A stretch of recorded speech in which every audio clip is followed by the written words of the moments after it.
back to my channel. Today I'm going to be showing you how I recreated the Nanu top by Simonett using crochet. This top is super cool because you can really wear it so many different ways. I know when I was looking up photos of it to figure out how to recreate it, I saw one image of a girl wearing it 9 different ways, and I was like, that is so cool. The top is definitely versatile enough for a lot of different outfits. You can wear it as is. You can also layer it over a top, a blazer over it, and you can wear it year round. So definitely something I wanted to give a shot recreating. The original top is made by a brand called Simonett or Simonett. I'm not too sure how to pronounce that, but they did make it using what looked to be like some sort of, it might have been machine knit, maybe it was hand knit, which is awesome, but I crochet, so I wanted to figure out a way that I could make it with just crocheting. The top that I made is probably equivalent to a medium and large size from Simonett's website, but they do specify in the description that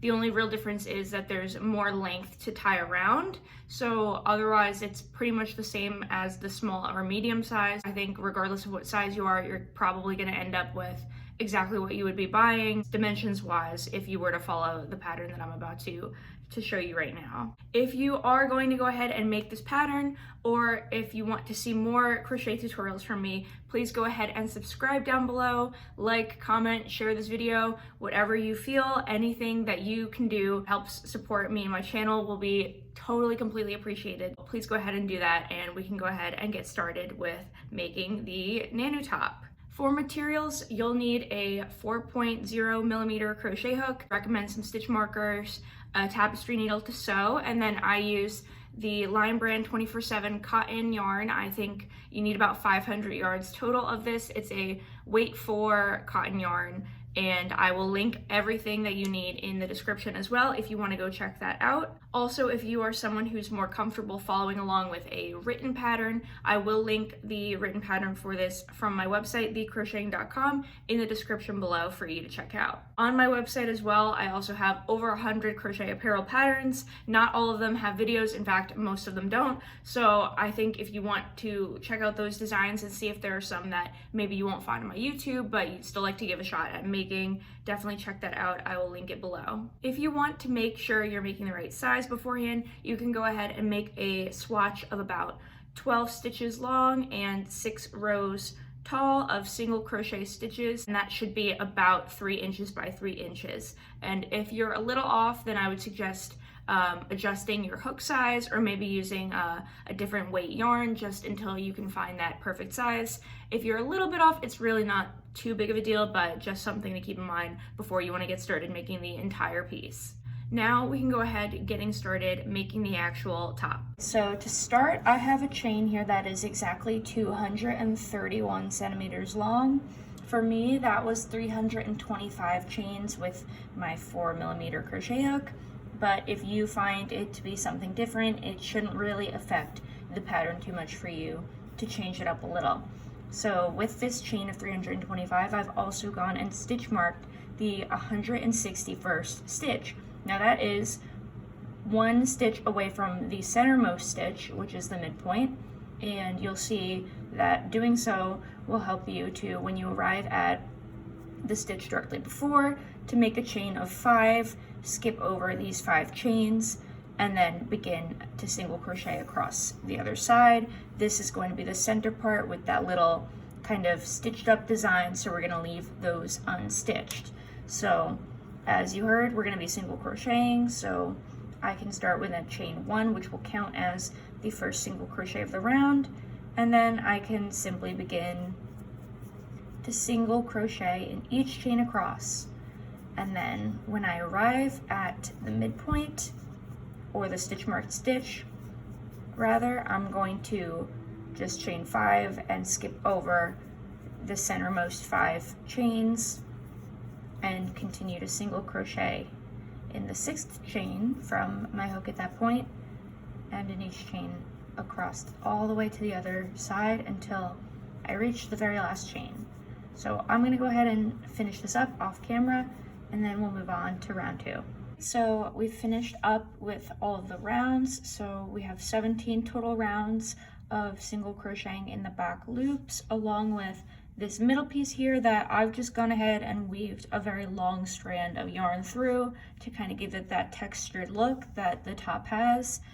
And now the next step is going to be fastening on to the top again, except I'm going to be working 20 stitches away from this where the chain 5s have been, this midpoint here.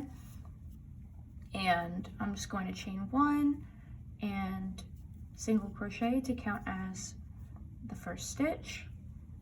And now I'm just going to single crochet in each chain, or in each back loop, sorry, across. And then I'm going to do this all the way down and stop 20 stitches away on the other side from this midpoint here.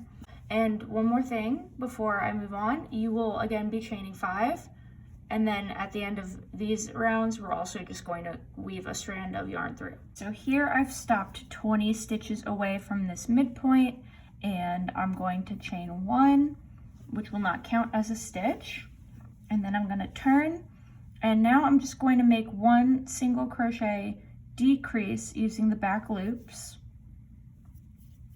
just like that. And then I'm going to just single crochet across every single stitch, chaining 5 at the midpoint where we've been doing, and then I'm also going to single crochet decrease in the back loops of the last 2 stitches to make total of 2 decreases for this round.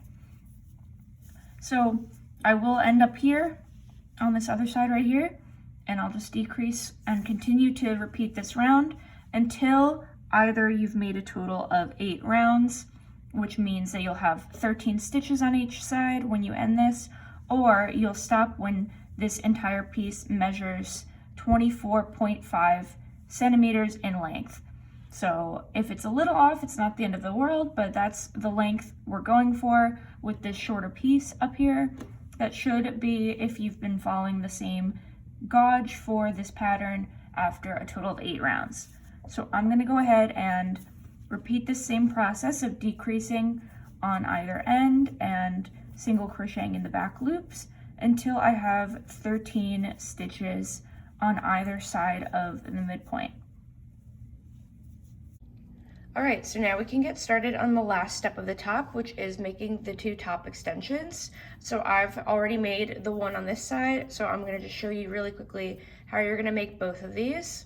So you'll slip stitch into the back loop of the last stitch on the corner here, and you can just chain 1. It's not going to count as a stitch, and you can just go ahead and single crochet in the back loops all the way across until you arrive at the middle section.